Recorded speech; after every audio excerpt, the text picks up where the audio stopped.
queridos hermanos. Primero, darles un saludo de nuestro obispo y pastor amigo Alfredo, que se encuentra en el Te Deum. Así que manda cariños y él nos está representando en este importante evento que hoy día está aconteciendo en la nación. Como cristianos, en este mes ya lo vimos, cantamos la canción nacional, se bailó cueca en este lugar, echamos de menos una cueca de una varona. ¿Ah? Si el tiempo nos da, después al fin tengo a alguien en mi corazón que me gustaría ver bailar ahí. ¿Ah? A ver si al final lo hacemos, pero también algo muy importante que como cristianos nosotros celebramos, ¿qué es lo que es? El mes de la Biblia. Ahí están muchas ediciones, muchos formatos, pero todos poderosos. Nosotros con Sonia estamos muy agradecidos de nuestro encuentro matrimonial, un regalo que dio la Trinidad a nuestras vidas, porque fue el lugar donde Jesús vino a nuestro auxilio, fue el lugar donde fuimos tocados por Él, fue el lugar donde nosotros como pareja entregamos nuestro corazón al Señor, fue el lugar donde se encendieron nuestros motores. Pero lo que verdaderamente transformó nuestra manera de pensar, lo que verdaderamente transformó nuestra manera de comportarnos, lo que verdaderamente transformó nuestro corazón es el estudio profundo de la palabra de Dios. Hoy quiero centrarme en el pasaje recién leído de Nehemías 8, que ya lo había leído con anterioridad, pero esta vez me reveló muchas cosas nuevas, porque así es la palabra de Dios, es viva, la palabra de Dios es sobrenatural, la palabra de Dios siempre nos va a hablar, porque la palabra de Dios trae cosas nuevas según los tiempos que cada uno de nosotros podemos estar viviendo. Si alguien de aquí presente cree que ya está todo escrito, que ya está todo definido, que no hay nada nuevo que agregarle, déjame decirte que estás en un gran error, ya que para los cristianos bíblicos, como somos nosotros los anglicanos, este libro es palabra de Dios y nuestro Dios es sobrenatural y el Espíritu que las inspiró también es sobrenatural. El libro de Nehemías relata la historia del pueblo de Dios que en ese momento estaba gran parte de ellos viviendo en el exilio.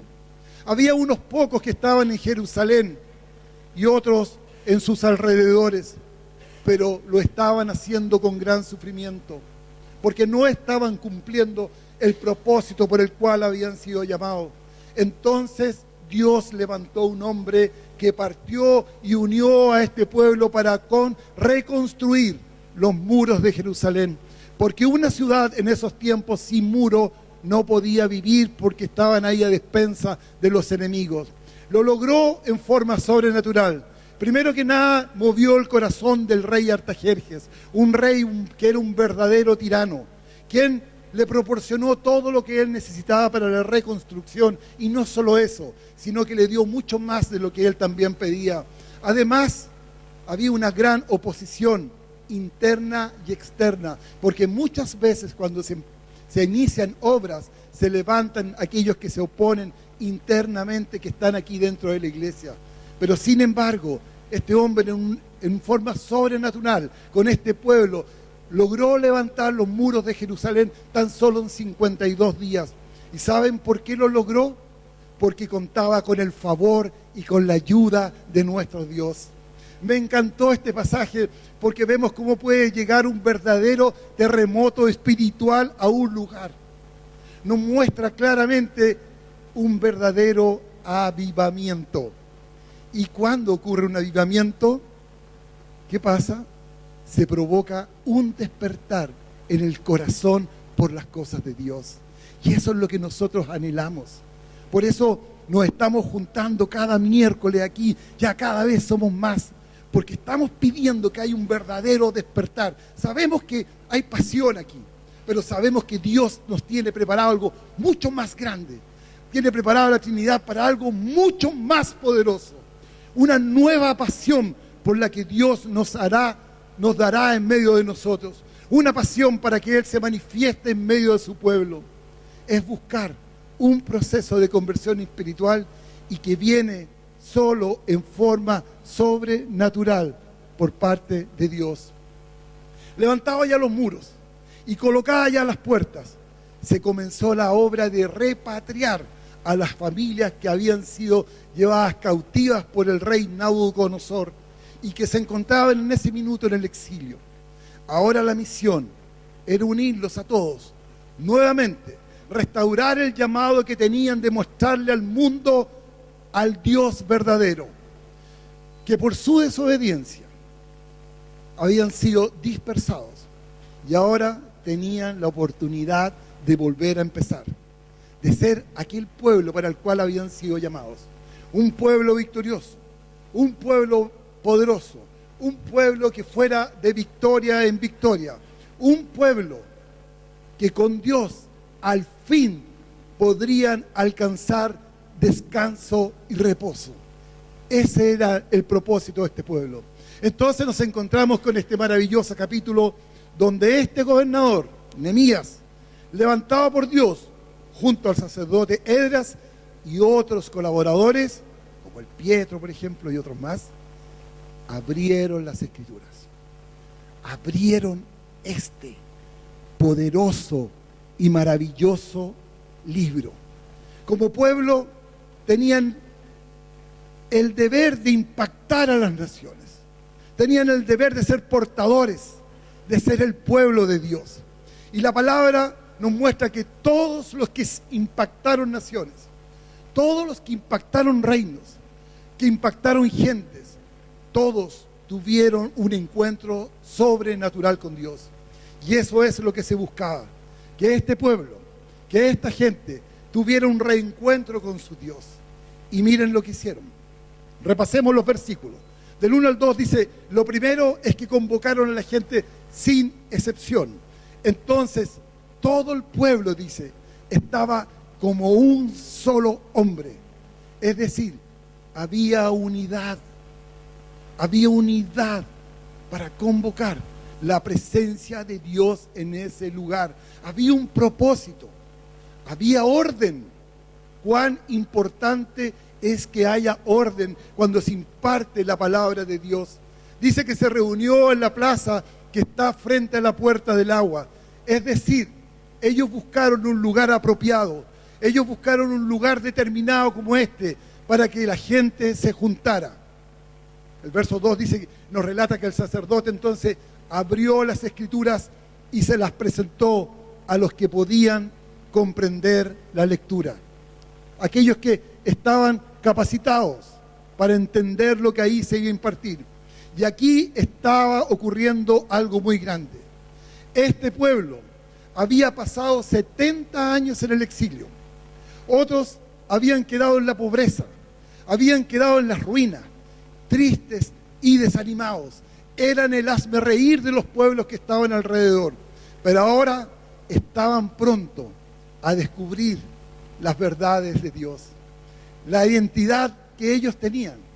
Y lo más probable es que ahí había generaciones que nunca habían estado expuestas al poder de la palabra de Dios, que en ese tiempo le llamaban el libro de la ley de Moisés. Es decir, ese libro eran solamente los 5 primeros, conocidos como el Pentateuco. Hoy nosotros tenemos la bendición de tener el libro completo, 66 libros compilados, que fueron escritos por múltiples autores, pero que fueron inspirados por el mismo Espíritu. Por eso hoy te puedo decir que el descubrir la Biblia fue el tesoro más valioso que me hubiese imaginado encontrar. Por eso le puse a este sermón, las Escrituras, un tesoro escondido. Escondido porque requiere de una acción para encontrarla. Un tesoro porque no solo cambió nuestra situación con Sonia, sino que además, a través del estudio de su palabra, pudimos conocer a la persona más hermosa que está ahí. Y me refiero al Señor Jesús.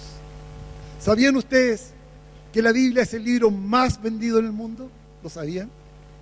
Que es el libro más vendido no solo en el mundo, sino que de todos los tiempos. Entonces, si la Biblia es tan popular, yo me pregunto, ¿por qué entonces, Iglesia de la Trinidad, no lo conocemos? ¿No lo buscamos? ¿Por qué? Cuando me inicié en mis estudios bíblicos, no tenía idea que la Biblia era una recopilación de muchos libros. Es semejante a un volumen lleno de historias de todo tipo. Ya dijimos que la Biblia se compone de 66 libros, ¿no es cierto? 39 del Antiguo Testamento y 27 del Nuevo Testamento. Tiene aproximadamente 40 autores. Entre ellos se encuentran médicos, académicos, reyes, filósofos, pescadores y personas comunes y corrientes, como vemos muchos aquí. Pero lo más increíble es que, aunque todos estos libros fueron escritos por 40 autores diferentes en un lapso más o menos de 1600 años, mantiene una unidad temática, desde el comienzo hasta el fin, como si escribiese un solo autor, un solo propósito en mente. A través de los libros del Antiguo Testamento, Dios muestra cómo se relaciona con su pueblo. Todo el Antiguo Testamento anticipa la llegada del Hijo de Dios. Explica y nos enseña por qué era necesario recibir a un Salvador. Cuenta cómo se originó este pueblo judío, qué fue el pueblo escogido por el cual Dios enviaría a este Salvador. El Nuevo Testamento anuncia la llegada del Hijo de Dios y demuestra cómo Él llena la necesidad que tiene nuestro mundo de un Salvador. La Biblia, saben, ha sido traducida a más de 2000 idiomas y se estima que cada año, les decía, se venden 44 millones de copias. Y no es desconcertante, o por no decir extraño, que en estos tiempos que crece el ateísmo, que sale una cantidad y variedad de libros con filosofías y pensamientos ajenos a Dios, la Biblia siga batiendo todos los récords de ventas en el mundo. ¿Saben por qué es eso? Porque la Biblia es explosiva, tiene un poder que ningún otro libro lo tiene, porque la Biblia tiene el poder para cambiar vidas. Todos los libros de este mundo nos pueden servir, pero solamente para informarnos. Pero el único que tiene el poder para cambiar las circunstancias, el único que tiene el poder para cambiar una vida, es la palabra de Dios. Les contaba que mi propia vida y la de Sonia fueron cambiadas radicalmente por este libro, como ya les contábamos. Así como ha sido cambiada para millones de personas, porque esto no es exclusivo para nosotros dos. Millones de personas han sido tocadas por la palabra de Dios y han tenido la oportunidad también de conocerla. Volviendo a la Escritura, dice que estaba en el verso 3 muy atentos.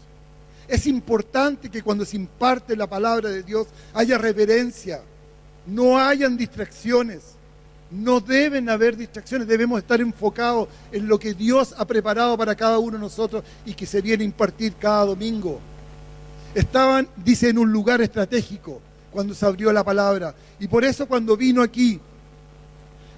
se abrieron las Escrituras, aquí en un púlpito de madera, incluso lo dice, en un lugar adecuado. Es para que todos nos centremos y pongamos atención en la palabra que se lee. Se exalta, el verso 6, el nombre de Dios.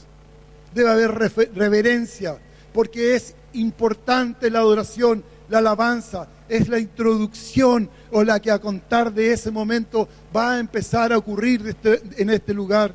Debemos ser selectivos con las canciones que se cantan y que se escogen. El cancionero cristiano debe estar sentado en la gloria y la grandeza de nuestro Dios. Debemos buscar canciones que lo magnifiquen a Él. Porque la letra de esta canción, la letra de esta alabanza, nos va a poner en el lugar adecuado y nos va a dar la sensibilidad para escuchar lo que el Espíritu Santo de Dios quiere informarnos, comentarnos y corregirnos en ese día.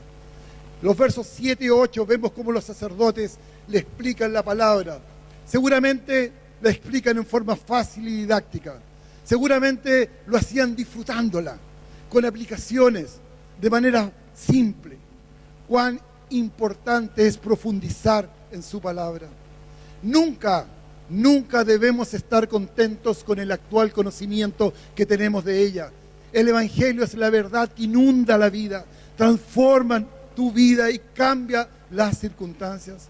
Las buenas nuevas que encontramos en este libro pueden transformar el mundo, pueden cambiar el universo. La palabra de Dios tiene más caras que un diamante. El hombre nunca va a alcanzar a agotar la profundidad que podemos encontrar en las Escrituras. El verso 9 dice que al explicar, que al abrir las Escrituras, el pueblo entendió. ¿Y qué ocurrió? Vino un quebranto, pues se estaba enseñando la palabra claramente y se enfrentaban a su propio pecado, se enfrentaban a sus propios errores. ¿Y qué ocurrió aquí entonces? ¿Quién es el que produce el quebranto? ¿Quién es el que puede provocar esto? En la segunda lectura, el apóstol Pablo nos aclara y nos deja muy claro cómo, cuándo y en qué momento ocurre esto. Dice, a una cultura que eran los atenienses, que eran los griegos, donde la sabiduría para ellos estaba sobre Dios, donde la sabiduría era más importante que su Dios. Dice, no les hablé, ni les prediqué con palabras sabias y elocuentes, sino con demostración del Espíritu Santo, sino con demostración del poder del Espíritu. Y de eso se trata, de que no solo debemos intelectualizar la palabra, porque así nunca podremos ver el poder de ella. Él recomienda que debemos permitir, que dar lugar siempre al Espíritu Santo, y que no solamente sople aquí en este lugar, sino que también Él se mueva en medio de nosotros. Hoy no tenemos ninguna expectación por lo sobrenatural, como que la iglesia del Señor se ha dormido. Venimos a la iglesia, entramos por esa puerta enfermos y nos vamos con las mismas enfermedades.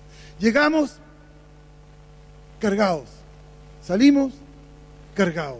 Se predica y nos vamos tal cual llegamos. Podemos tener una iglesia, un templo precioso, grande, como hay varias alrededor nuestra. Pero tú entras a esas iglesias y preguntas, ¿está Dios acá? ¿Está Dios acá? Yo tengo hambre de Dios. Y yo sé que la gran mayoría de los que estamos aquí somos hombres y mujeres que tenemos hambre de Dios. Si yo vengo cada domingo a este lugar, es porque estoy buscando a Dios y yo realmente quiero su presencia, anhelo su presencia, como Él nos anhela a nosotros, porque el Espíritu Santo anhela celosamente tener comunión con cada uno de los que estamos aquí. Y ustedes, iglesia, la pregunta es, ¿lo quieren?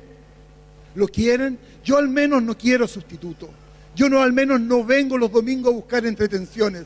Yo no quiero un show. Yo quiero que realmente empiecen a ocurrir en nuestra comunidad cosas sobrenaturales. Cada domingo, cada vez que nos reunamos en este lugar, ocurran cosas grandes. En el libro de los Hechos, donde comienza la historia de la iglesia, un libro que aún no termina, porque aún no está al final de este libro. No hay un solo capítulo en que no ocurra un milagro. ¿Desde cuándo la iglesia es un lugar donde no ocurre nada? ¿Dónde aprendimos que la iglesia tiene que ser algo planito? Todo lo que la iglesia ha logrado a través de la historia no ha sido por fuerzas humanas, no lo ha sido, sino más bien ha sido por un poder sobrenatural. La iglesia crece con el poder de Dios. La iglesia tiene convicción de pecado y se arrepiente solo con el poder de Dios. La iglesia se sana con el poder de Dios. La iglesia se levanta con el poder de Dios. La iglesia es sobrenatural porque nuestro Dios es sobrenatural y las escrituras son sobrenaturales. No hay que encasillarlas en una teología rígida y estricta, sino hay que estar atento a lo que Dios cada día le quiere revelar a los hijos que lo buscan. La palabra dice que aquellos que buscamos a Dios seremos recompensados. Dios tiene recompensas preciosas para aquellos que lo buscan. Dios ha hablado y nos sigue hablando a través de este libro. Necesitamos urgentemente, como personas, como iglesia, como nación, necesitamos escuchar lo que Dios nos quiere hablar, lo que Él nos dice. Dios, sin duda, todos lo sabemos y lo hemos escuchado muchas veces, que Dios nos ama. Él nos creó y Él, por lo tanto, en ese amor, Él sabe lo que es mejor para nosotros. Dios nos dice, no mentirás. Dios nos dice, honra a tu padre y a tu madre. Dios nos dice, no matarás. Dios nos dice, no robarás. No para mortificarnos la vida, no para hacer de nuestra vida algo imposible, sino para evitar que nos hagamos daño, sino que para evitar que nosotros les hagamos daño a otras personas. Y al escuchar lo que Él tiene preparado para cada uno de nosotros, el resultado será que, ¿cuál será el resultado? Esto te lleva a un encuentro con Dios como le ocurrió a este pueblo. Por eso ese quebranto, porque ellos tuvieron un reencuentro con su Dios y ocurrió un verdadero avivamiento. El deseo de Dios es que vivamos una relación con Él. Y si desea hablarnos diariamente a través de su palabra, es lo que Él quiere. Así como la Biblia es un manual para vivir, la Biblia también es una preciosa carta de amor que nuestro Dios nos dejó a cada uno de nosotros. Y esta palabra concluye con que todos fueron a celebrar, como lo haremos sin duda este fin de semana, porque en ese momento se había dado palabra al hueso. Y se alegraron porque vino el gozo que solo Dios puede dar. Eso es avivamiento, pues habían entendido la palabra de Dios. ¿Y qué ocurrió? Dios encendió un fuego, un verdadero fuego sobre ello. Cada vez que memoricemos y estudiemos su palabra, debemos pedirle al Espíritu Santo que abra nuestros ojos.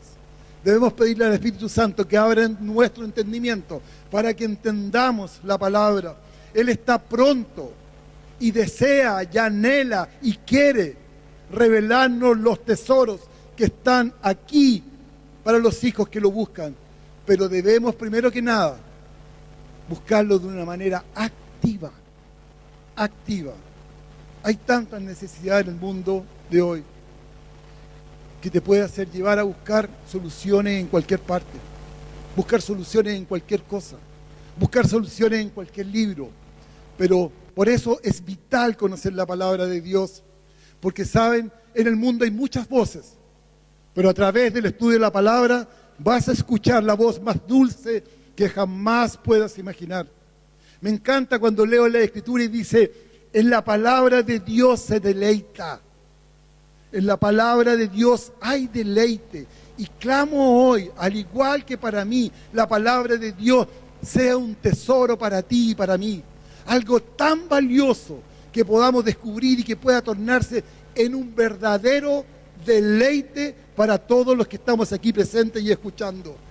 La palabra dice, toda la Escritura es inspirada por Dios y útil para enseñar, útil para reprender, útil para corregir, útil para instruir en la justicia, a fin que los siervos de Dios, a fin que la iglesia de la Trinidad esté enteramente capacitada para toda buena obra.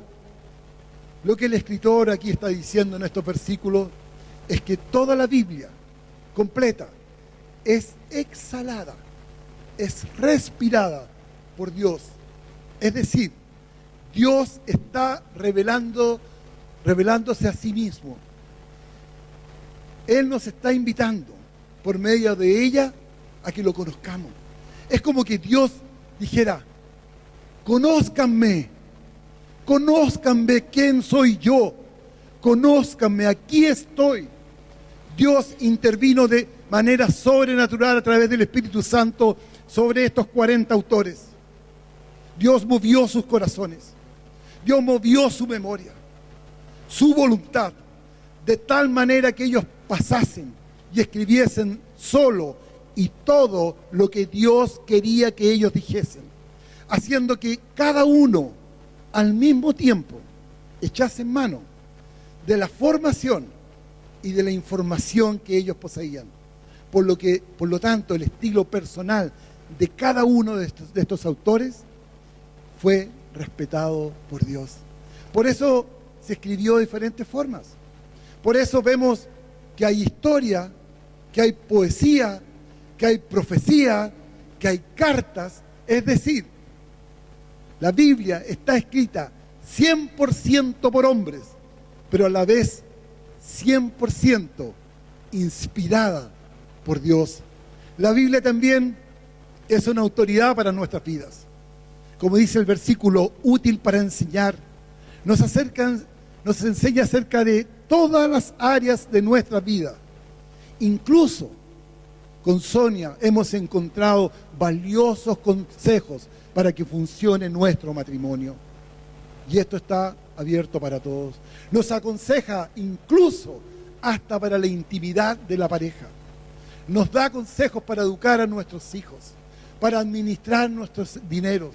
O sea, en la Biblia podemos encontrar todo tipo de consejos para tener una buena vida. Dice, es útil para corregir. Nos corrige de nuestras malas actitudes, nos corrige de nuestras malas decisiones. En este libro encontramos lo que es correcto y lo que es incorrecto a los ojos de Dios. Muchos pueden decir, oye, bomba, pero es un libro anticuado, es un libro de reglas, y a mí no me gusta que me digan lo que yo puedo hacer, no me gusta que me digan lo que yo no puedo hacer. Muchas veces así nos comportamos, así somos. No nos gusta que nos corrijan, pero ¿sabes? Somos más libres cuando alguien tiene el control y cuando ese alguien es nuestro Dios. Las reglas están diseñadas para nuestro bien. Las reglas nos traen libertad. Una vida sin reglas, ¿a dónde nos conduce? Al cautiverio. A hacer lo que nosotros queramos, pero las consecuencias van a venir. La Biblia es el reglamento de Dios que nos orienta y nos dice lo que podemos hacer y lo que no debemos hacer. Y si jugamos dentro del reglamento, vamos a tener libertad y gozo, como tuvo este pueblo. Iglesia, el mundo quiere convencernos de que este libro es anticuado. El mundo, en más, nos dice que nosotros debemos cambiar algunas cosas que están en este libro. No escuchemos esos mensajes, porque la misma palabra nos dice que nuestro Dios no cambia. Nuestro Dios es eterno. No te dejes seducir por consejos. No te dejes seducir por sabidurías humanas, que lo único que quieren es cambiar, tergiversar el mensaje. Lo quieren desprestigiarlo y no considerarlo. Mira, si cualquiera de nosotros inicia un viaje a lo desconocido, vamos a hacer algo en nuestra vida, vamos a ir a un lugar que no conocemos. Primero vamos a necesitar de un mapa, o de un guía, o de un GPS, o de un Map City, no sé cuántas cosas más han inventado. Porque sin esto, lo más probable es que nos vamos a extraviar en nuestro viaje, ¿no es cierto? Cuando viajamos por la vida, la Biblia debe ser nuestro mapa. La Biblia nos va a mostrar las carreteras que debemos tomar. La Biblia nos va a señalar las rutas seguras. La Biblia nos va a enseñar a sortear los obstáculos. La Biblia nos va a decir, no vayas por ahí, porque hay una montaña frente a ti.